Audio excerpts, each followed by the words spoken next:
Hello, are you hearing me? Yes. Oh yes, I think you saw my grand entrance. Can you see my slide? Yes, we can. Oh, thank you so much. Greetings to all of you uh, in all your various capacities. I know we have here majesties, kings, queens, uh, and panelists, and also all you, our distinguished guests. We are so pleased that really you have come to join us on this special day, which is so meaningful to Dawa and the Youth Haven. So today, my topic is the importance of African cultural heritage preservation. We just shortened it for the purpose of the slides, but it is African cultural heritage preservation.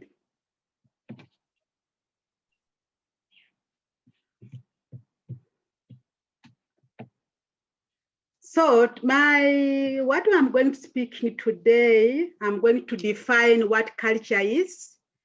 Then I will tell you the status quo and how I want us the way forward and what went wrong, the importance of culture and how to preserve it. Unfortunately, you will not see the video clip because my time won't allow it. So that's my today's agenda, my today's presentation. So in my context today, the definition of culture is the way of life, particularly set of customs, morals, conduct codes, traditions of Africans, which we express and still expressing in the arts, crafts. You can see on the left there, the crafts, and that those crafts you see in the corner, that's my small museum in the house, being a Tekera ambassador, cultural ambassador. I like my cultural things. You can see there millet, and you can see the foods, millet. Some of you see yours there. Some like meat. I made sure I put there.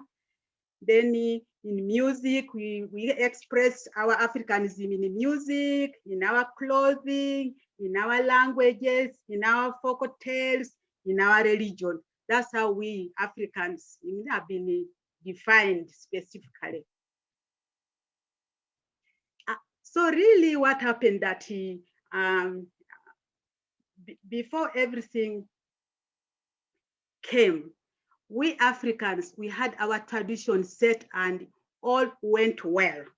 But however, when the immigration and the settlers came into Africa, then our African customs and everything were disorganized and sort of even some of them were told to abandon them. However, fortunately, some cultures, some royalties up to now, they have kept their norms, their customs and traditions. But however, they have been diluted because of the Western influence and everything. So because of that, the younger generation and also some of us have sort of have gone astray.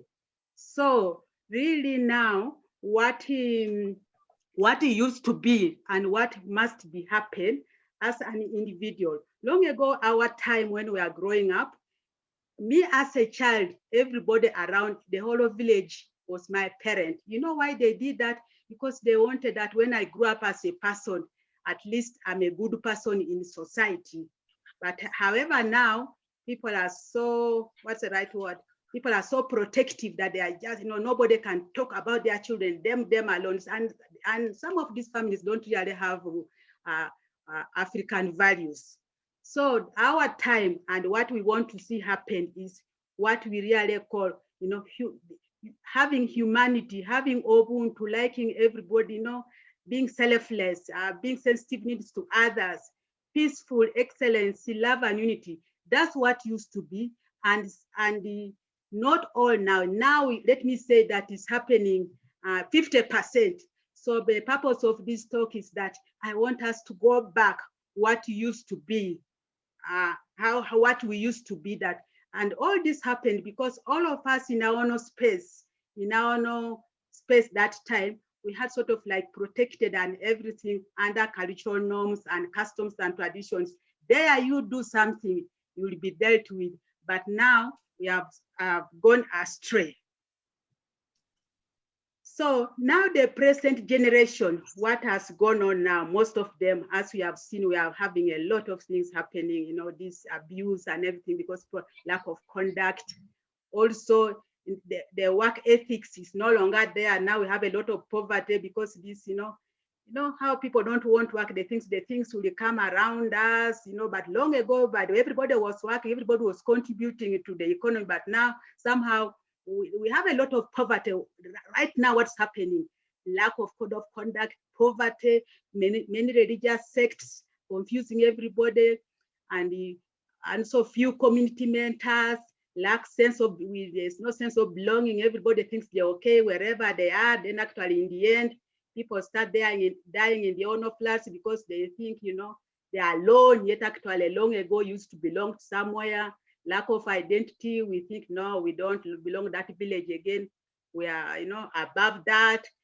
Then we have the social media influence where every time we are just on your computer, you don't even go out and smell the roses to see, to socialize. You don't, because now all these things have really made us that things have gone wrong, or that we have become introverts, that in the end, we go into things like depression, stress, and everything. Families have been disintegrated, morals, we have no directions, influence of Western cultures, the attitude, even the body language, mindsets, entitlement. The current generation.com and also some of us, things have gone wrong because we really think that that's the norm. Actually, this is not the norm. So that's why I said that culture must be brought back to us.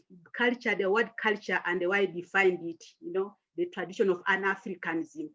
Here, once we identify with the culture, we shall have a dignity, integrity, we shall have values back, morals of Ubuntu, which I mentioned, which is the same as humanity. We will have sense of belonging, shall have this African identity, you'll be sort of, as individual, you have this well-being, and also the communities are happy, somebody's there, oh, she's okay, you know that you can relate with everybody, not be in isolation.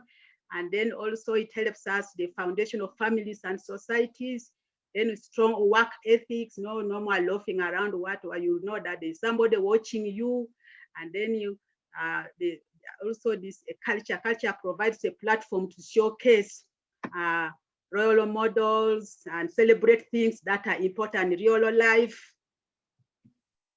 So now, in my perspective, in my presentation, I wanted to take a few examples. How can we reset what has gone wrong? How can we reset this Africa? Remember, long ago, even now, actually, it used to be the cultural leaders who are the custodians of culture. But now the politicians, the African politicians, because they have borrowed and pasted these democracy things from Western, so they sort of diluted the importance of culture and cultural leaders. This must be brought back. The African leadership must sort of like reset it and acknowledge that we need the cultural leaders to be recognized and be put in place, in that even in their government gazettes or anything, they must be known and recognized that they are important to maintain our African culture, not sort of like undermine and put them under the carpet. We must be visible, the cultural leaders. So that's one. Two, Africa itself, we should be like US, we should have one president. Like now we have African Union. So like now the president of the African Union, like now is the DRC president. You should be the president of the whole AU, the whole of all the Africa, no more of DC, what, we are all one president. And then the ministers, the prime ministers like US, other countries. And then there's rotational. So when it gets over, the next one becomes the president of Africa. I'm trying to see I'm trying to sort of like see how I'm negotiating or suggesting what should be done to sort of like bring back our Africanism. And then so also in this parliament, there must be cultural inclusion, you know, and these borders, we never used to have these borders. These borders were imposed on us, and with our motto is freedom beyond borders. So that's what we want to the new Africa to be, the new set Africa. So now, in that government, they must include the cultural leaderships in the governments, and then also at the village level. You know, now because of the most of these village level councillors, they are political. But let us make them cultural clan leaders. That's what used to be. We used to have chiefs, then cultural leaders, then the clans and what. But now it's mainly the political, and the political people will not look after the humanity, the Ubuntu of people. People no longer are behaving the way they are supposed to behave. So that's the leadership aspect. So if we can work on that leadership aspect, as I've already told you. The next one is education. Remember the syllabuses we have all in the whole Africa, even the whole world, really, you know, people don't teach African history. That's why we have a lot of xenophobia, rejection in people. People don't understand actually we are one.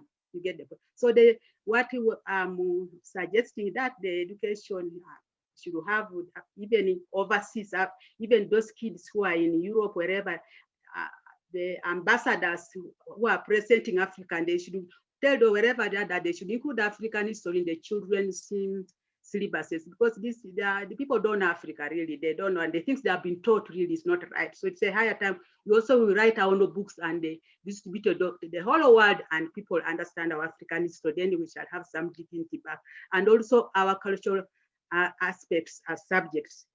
And then, as we know that long ago, our elders, they used to tell us folk tale stories, but I think most of them have disappeared as they died. But it's a higher time. Who are we remaining now? We should start telling our kids about the African tales. They are very interesting and they are very educative. So I'm advising that here, the children at home, we, the elders, tell them stories, then they go back to school each one, and then at the end of the year, see who are the best story, and they are given prizes. That's the education. And then also in education, because as you know now, we are not going to be so much culture, but also sort of like must amalgamate with the technology. So most of our things, I know Africans, we have issues that we don't document things, but somehow we must find out people are good literature, the drama people, the media people, digitalization, and also in African languages, there are over 3,000. So if we can, in each language, you sort of like have people who work on that language, and Google, we have it on Google Translate app, and which is sort of like put on a motherboard of African languages. So children who are interested, like if they was, okay, what's a jokuna? Then they can go and look, or it's attached toward meaning good. We should sort of like go on that and intentionally make sure that that happens, so that our African children, other than only be on Western languages, they must also really love their own African languages. And then in a place, we must have research and updating all African languages vocabulary. Now we have COVID. What's COVID in our vernaculars? We are all trying, you know. So if we have a research and lab and everything going on, that must be in place. And fortunately, Kiswahili now has been recognized by AU for East, Central, and Southern Africa as an official language. And you won't believe it. As Dawa, Harriet told you that we are there. We are there in all these meetings, government meetings, NGO meetings. So actually, I was in that meeting with the Minister of Education, Justice, and NGOs, and we suggested now we are here to stay. We may as well put in another African country, and Ula, Kiswahili was accepted in South Africa, and actually I was in that board who suggested that we do it. So we just don't talk, but we also make things work. So that's the education bit. Then now, there are also people behind the scene, not behind the scenes, who are in front of the scenes, who are busy, who make sure that culture is what is being practiced, is the in thing, it's the foresight, it's the in thing now. The African Union has got 6 regions. The North, West Africa, Central, East, and Southern Africa, and the last one is the 6th region. This is the one which constitutes the African diaspora. This African diaspora are all African children by descent in all over the world who don't stay in Africa. These are the African. This is the sixth group, and this group is so powerful in their own way. Let me put a comma there, and I'll discuss them how they become very good in our resetting in New Africa. Let me put them there. So here we have AU 2021 theme this year. They met last month. Their theme is arts, culture, and heritage. What a coincidence. It's a higher time. Africa also, we are known, like everybody knows other countries with the good. Let us also know Africa known for its Ubuntu, for its fashion, for its music. Let us all get busy with our own aspects of expressing Africans. It's the time, and we have been, this is our theme. So let us do it. So our AU is doing it, and it is us as individuals to make sure it comes to come. That's AU doing their part. And then we have the second body who is doing it. We have an NGO called IDO. It's called IDO. It's called IDO, Attacker International Development Organization. This organization has got 2 things it's doing. As it is on, you can see the roots of Africa. With a child or anything without roots, actually you just you perish. So this one have got a theme, their theme this year, and they have got so many aspects, cultural, so many financing, investments. They have got so many under the roots to empower the nation. Attacker means nation. So actually their aim is an international organization. Everybody is welcome and everything. So really their thing is actually what they do. Their work is based on cultural leaders.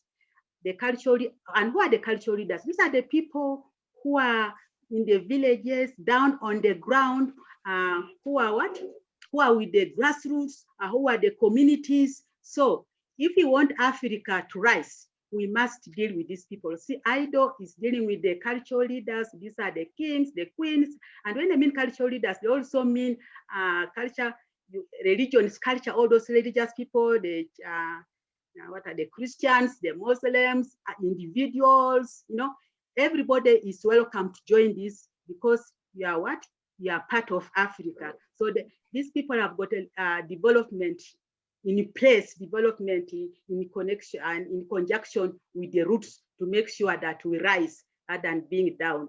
That's what they are doing. And then number 2, they have this they are in conjunction, in partnership with this 6th region. Remember, I told you that AU has got this 6th region, which is of African diaspora. So actually, this 6th region, these children outside the Africans by descent, those ones who went away through slavery and everything and have grown up there, they have too much money, but they love their ancestry.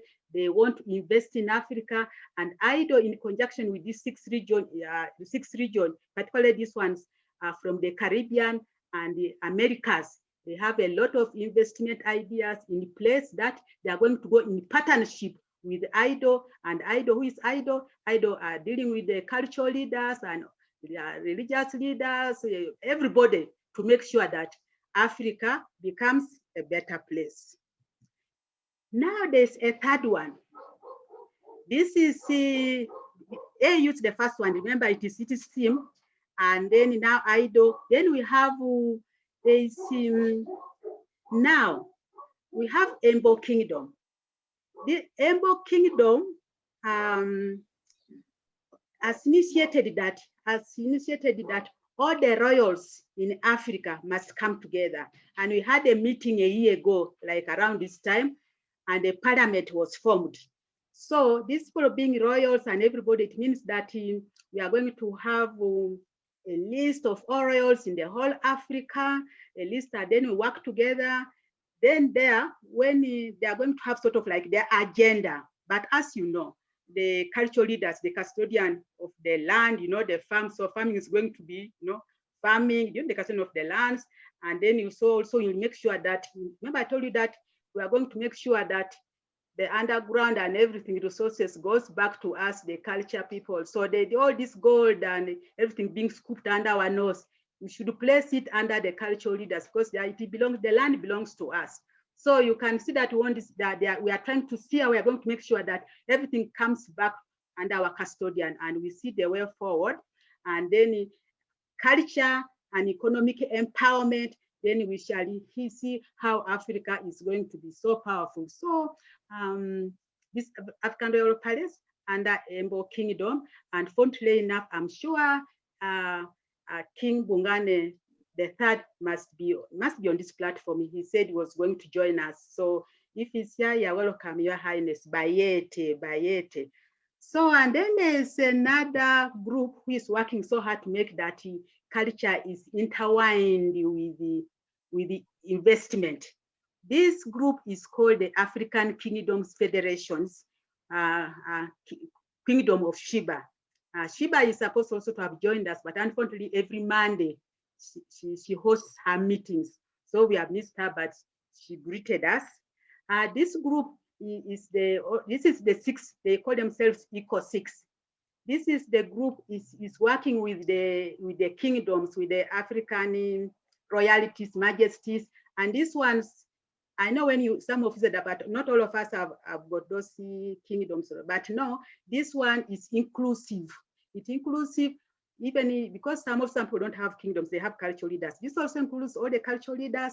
It also includes all the religious, includes all the youth. It also includes you as individual, like you now, as Kigozi, you don't have a clan, or you have a clan, but somebody may, now this program, everybody is participating and everybody is welcome. So these people's way of doing things is that, let me drink a bit of water. So this AKF with Kingdom of Sheba, they're also taking the culture angle to make Africa great again, to reset Africa. And they've got a lot of programs on. They're going to finance many projects. They are going to a lot of developments. They have got a lot of things in place themselves, but also us. They have got a program that if you have got something you are busy with, like maybe you have got fashion, maybe making bags or clothes from back clothes, or you have nice things from the beads, you have your own factory and everything, you all register. You register, there is a website you can register, you register your business. They are going to support each and everybody who is having a business in Africa, because we want to make Africa again through culture things. And these people, they have come big. They are busy negotiating with the governments to pay off all the African, like IMF, like World Bank, all people, Africans, we are owing. They are willing to pay off the debts of Africa so that we begin on a clean plate. That's what they're up to. But as African leaders, we are on, what's the right thing? Total pace. But they are ready to pay off the African debts, other than crying, oh, our great generation are going to die of poverty. No, they are going to clean. They want to pay all the debts we are owing everybody, all those French things. They are going to what? They are going to pay it off. And then also they have their currency, a lumi. That currency is, they have their currency. So what happens, you're online, you apply it. So if you have got okay, let us, like Uganda, now let me give an example. In Uganda, in the game, they accept lumi. If you have got lumi points, you go and pick up your rice and whatever you go and you do. So that's the way we are going to make Africa great again. So let me remind you as an example that, let me tell you, like Chinese, Indians, and Japanese up to date, their cultures, wherever you are, they can't. But let us also Africans be great again by preserving our cultural heritage and be a power continent. And I'm asking each of you today, when you go, please greet your child or family or mother with your pet with your mother tongue. Share a story with the family from the childhood that captures your cultural heritage, or talk about your traditional wedding. You who haven't had children yet. I thank you so much for listening to me. Yalama Noi, asante sana. Thank you so much, Queen International. That was awesome. That was so great.